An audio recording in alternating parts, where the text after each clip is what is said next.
নতুন রূপে ঐতিহাসিক হাজীগঞ্জ বর মসজিদ। আজকে আমরা আছি হাজীগঞ্জ বর মসজিদে। মসজিদ এত সাজানো গোছানো কেন, সবকিছু জানতে সম্পূর্ণ ভিডিওটি দেখুন।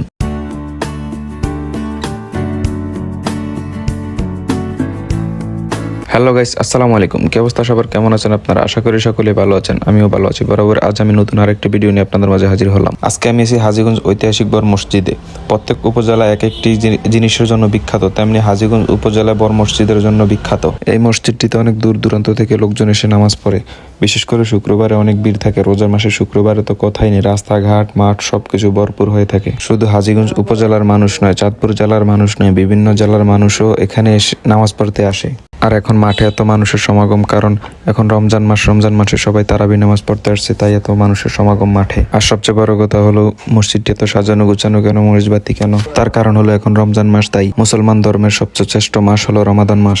রমাদান মাস এমন একটি মাস, এই মাসে যত খারাপ মানুষই হোক সে পাপ কাজ করতে একটা ইতস্তবোধ করে।